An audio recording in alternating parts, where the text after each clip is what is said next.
শিক্ষকের বেতন খাওয়া দাওয়ার ব্যাপার, আর দানটা আলাদা ব্যাপার। ওটা আপনার ফরজ জরুরি জিনিস, দানটা আপনার মুস্তাহাব জিনিস। বেনামাজির কোনো দান বা ভালো কাজ কাজে লাগবে? বেনামাজি যদি আল্লাহকে বিশ্বাসকারী হয় যে আল্লাহ একমাত্র আমার মাবুদ, আল্লাহ ছাড়া কোনো মাবুদ নেই, এই তৌহিদের উপর যদি তার বিশ্বাস থাকে তো ইনশাআল্লাহ আশা করা যায়। অনেক আলেম বলেন বেনামাজির জানাজা পড়াবো না, কিন্তু বেনামাজিদের বিবাহ কেন পড়াচ্ছে? এই ব্যাপারে দেখেন, এটা এই গোলমাল আমাদের সমাজে এসেছে, এখন সময়ও নাই। বেনামাজি কি কাফের না কাফের নয়? যদি বেনামাজি কাফের হয় তাহলে ওকে বেটিও দিতে পারবেন না, বেটি রাখতেও পারবেন না, ওর জানাজাও পড়াতে পারবেন না, জানাজা মুসলমানের কবরস্থানে দফনও করতে পারবেন না, সালামও দিতে পারবেন না, খেতেও পারবেন না, যেমন অন্য কাফেরের সাথে যেটা পারবেন না। কিন্তু কথা হলো যে বেনামাজি আসলেই কি কাফের? ওলামাদের মধ্যে মতভেদ। কিছু ওলামা বলছেন যে আসলেই কাফের। যদি আপনি আসলেই কাফের মনে করেন তাহলে এ সকল বিধান প্রযোজ্য হবে। আর যদি বলেন যে না, ওলামাদের একটা ফতুয়া নয়, একটা গবেষণা, যে বেনামাজি নামাজ যদি কেউ অস্বীকার করে, আমি মানি না নামাজ টামাজ, তাহলে এটা কুফরি। কিন্তু কেউ যদি বলে যে নামাজ আমি বিশ্বাস করি যে নামাজ আল্লাহ দিয়েছেন, কিন্তু ভাই বুঝতে পারছেন কারো অবহেলা পারছি না, তাহলে ওই মানুষকে কুফরি বলা যাবে না, ওকে বলতে হবে ছোট কুফরি। কুফরুন দুনা কুফরি, এটা বড় চ্যাপ্টার ইসলামে। আর ছোট কুফরিওয়ালা মানুষ ইসলাম থেকে বের হয় না। যদি না হয় তাহলে ওর বিবাহটাও দিবেন, আর ওর বিবাহটাও ইনশাআল্লাহ খাবেন, কিন্তু মোত্তাকি মানুষের একটু দূরেই থাকবেন। জাযাকাল্লাহ খায়র। আগের প্রশ্ন হচ্ছে, আমাদের কাছে দুইজন ফেরেশতা আছেন, আমি মারা যাওয়ার পরে কি তারাও মারা যাবেন? না না ভাই, ফেরেশতার মরণের বিষয়টা আলাদা। ফেরেশতার মরণের বিষয়টা আলাদা, ওটা মানুষের সাথে মানুষের মতো নয়। কবরে মুনকির নাকির ফেরেশতারা কিভাবে দেখাবেন যে ইনি মুহাম্মদ সাল্লাল্লাহু আলাইহি ওয়াসাল্লাম? এটা আল্লাহ ভালো জানেন। একটা থিওরি মনে রাখেন, আপনারা আলে হাদিস মানুষ, ওই জন্য বলছি আমরা সালাফি মানুষ। যে সকল বিষয়কে বলা হয় বারজাখি জীবন, গায়েবী বিষয়, গায়েবী বিষয় মানে কবরে যা কিছু হবে, জান্নাতে যা কিছু হবে, জাহান্নামে যা কিছু হবে, এটা কি আমাদের দেখার জিনিস না এটা গায়েবে আছে? গায়েবী বিষয়ে আপনি যুক্তি তর্ক দিবেন না। গায়েবী বিষয়ে আপনি অতখানি বলবেন যতখানি আমাদের নবী সাল্লাল্লাহু আলাইহি সাল্লাম এবং আল্লাহ তাআলা বলেছেন, অতখানি। তিনি বলেছেন কবরে মুনকির নাকির আসবে, আমরা বিশ্বাস করি, কিন্তু মুনকির নাকিরটা কয় ফিটের হবে, কবরের কোন দিক দিয়ে ঢুকবে, একদিকে তো ফুটা নাই, ওখানে আবার ও নিঃশ্বাস পাবে কিনা, অক্সিজেন পাবে কিনা, এই সকল তর্ক আমরা এখানে আনবো না।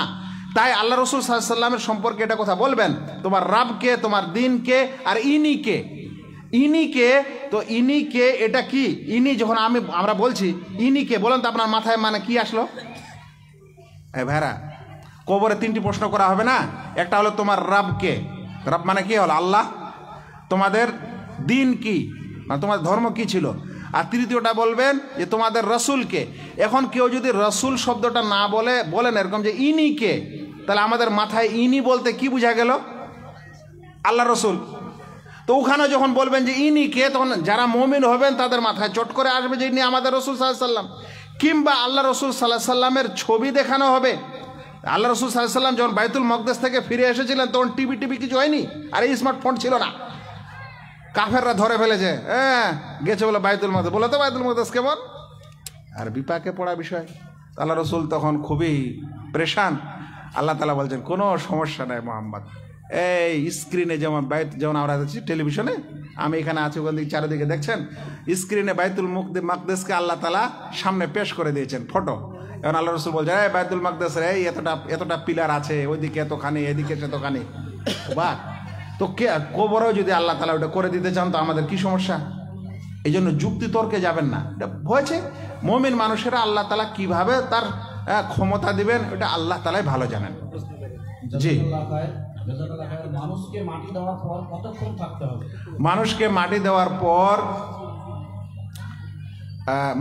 মাটি দেওয়া বলতে কবর পুরা বরাবর করে দিয়ে ক্লিয়ার করার পর তার জন্য মাগফিরাত আরেকবার করতে হবে।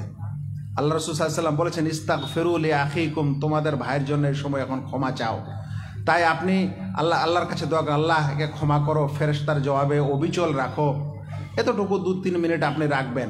কিন্তু একটা সাহাবীর কথা এসেছে, তিনি বলেছিলেন যে আমার কবরে দফন টফন করার পর অতখানি সময় ধরে থাকবে যতখানি সময় ধরে একটা উটকে জবাই করে গোস্ত বন্টন করা হয়। সহিহ মুসলিমের হাদিস। তো এটা ওই সাহাবের নিজস্ব আবদার ছিল, নিজস্ব আবদার বলছেন মানে নিজস্ব আবেদন ছিল। কিন্তু সাধারণত রাসূল সাল্লাল্লাহু আলাইহি ওয়াসাল্লামের সুন্নাহ ছিল যে কবর যখন দেওয়া টেওয়া হয়ে গেল তখন ইস্তেগফার করে সেখান থেকে তারা বিদায় নিতেন। জাযাকাল্লাহ খায়র। মুহাম্মদ সাল্লাল্লাহু আলাইহি ওয়াসাল্লাম তার কবরে জীবিত কি মৃত? তিনি বারজাখি জীবনে আছেন। একটা হলো দুনিয়ার জীবনের মতোই জীবিত আছেন, এটা হলো বিদআতীদের কথা।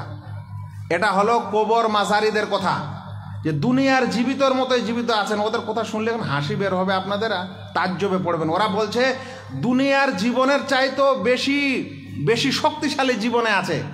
আম্বিয়া মা আকফান ও আবদান আপনি কবরোं में दुनिया से भी ज्यादा कवि है, ताकतवर है, এই কথা বলেছে। আর বলেছে যে না, এমনকি নবী সাল্লাল্লাহু আলাইহি সাল্লামের স্ত্রীদেরকেও পেশ করা হয়, নাউজুবিল্লাহ। এ কথা হলো বিদআতীদের। আমাদের বিশ্বাস যে আল্লাহ রসুল সাল্লাল্লাহু আলাইহি সাল্লাম এই দুনিয়া থেকে মারা গেছেন, মানে বারজাখি জীবনে চলে গেছেন। এটাকে বলে বারজাখি জীবন, কবরের জীবনে। এখন বারজাখি জীবনে আল্লাহ রসুল সাল্লাল্লাহু আলাইহি সাল্লামকে সালাম দিলে তিনি আবার দুনিয়াতে ফেরেশতা আছে যে দরুদ পাঠ করে ওই ফেরেশতা আল্লাহ রসুল সাল্লাল্লাহু আলাইহি সাল্লামকে পৌঁছে দেয় আর আল্লাহ রসুল জবাব দেন। তো বারজাখি জীবনে তিনি জীবিত আছেন। ওই বারজাখি জীবনে কিভাবে উত্তর দেন না দেন এটা দুনিয়ার সাথে তুলনা করা যাবে না। আমি উদাহরণ দিয়ে বলছি। হাদিসে আছে যখন কোনো মাইয়েতকে খাটে করে নিয়ে যাওয়া হয় কবরে, তখন ভালো মাইয়েত হলে বলে যে আমাকে তাড়াতাড়ি নিয়ে চলো, কাদ্দেমুনি কাদ্দেমুনি। কিন্তু বলেন তো ওর মুখটা কি হিলে, ওর আওয়াজটা কি শোনা যায়? তাহলে ওটা বারজাখি জীবনের কথাবার্তা, দুনিয়ার জীবনের মতো না। তো আল্লাহ রসুল সাল্লাল্লাহু আলাইহি সাল্লাম বারজাখি জীবনে জীবিত হলেও দুনিয়ার জীবিতের মতো জীবিত না, ওটা একটা আলাদাই জীবনে আছেন তিনি। জি জাযাকাল্লাহ খায়র। স্যার প্রশ্ন হচ্ছে, মুসলিম ছেলে কি হিন্দু মেয়েকে বিয়ে করতে পারে? কখনোই পারে না। দিয়ানা মানে মাযহাব আলাদা হয়ে গেলে ওটা কুফরি, কাফেরের সাথে বিবাহ জায়েজ নয়। বিবাহ হলে সাথে সাথে তালাক হবে। হ্যাঁ, যদি মুসলিম হয় কালেমা পড়ে তাহলে তখন জায়েজ আছে। জাযাকাল্লাহ খায়র। আম গাছের পাতা বা মুকুল দেখে কেনা বেচা যাবে কি? যাবে না। এতে অনেক ধোঁকা আছে, প্রতারণা আছে। যতক্ষণে ফলটা পাকার মতো না হয়, আঁটি মানে যাকে বলে না আমের ভিতরে আঁটি হয়, ওটা শক্ত না হয়, পাকার সমতুল্য না হয়, ততক্ষণ পর্যন্ত বিক্রি করা ঠিক না। জাযাকাল্লাহ খায়র। একজন যুবক ভাইয়ের প্রশ্ন, স্ত্রীকে এড়িয়ে বা স্ত্রীকে না জানিয়ে কোনো গোপনীয় কাজ করা যাবে কি? গোপনীয় কাজ বুঝলাম না। একজন জঞ্জালি মামা এখানকার 100 টাকা দাম করেছেন। স্ত্রীকে না জানিয়ে কোনো কাজ করবে সে। কোনো কাজ কি? স্ত্রীকে না জানিয়ে অনেক কাজ জায়েজ আছে, অনেক কাজ জায়েজ নাই। যেহেতু ওটা স্পষ্ট না হলে আমি ফতোয়া দিতে পারবো না। হ্যাঁ, স্ত্রীকে না জানিয়ে আমি এখন 100 টাকা দান করবো না, স্ত্রীর কাছে অনুমতি নিতে হবে। বেকুবের মতো কথা বলছেন। নিজের পয়সা করে দান দিবেন। তো ওই জন্য কথাটা ওই জন্য বললাম যে প্রশ্নটা ক্লিয়ার করেন, নাহলে ক্লিয়ার করে আনতে বলেন। না জানিয়ে বিয়ে করতে পারে, না জানিয়ে, হ্যাঁ বলেন যে না জানিয়ে বিয়ে করা জায়েজ আছে।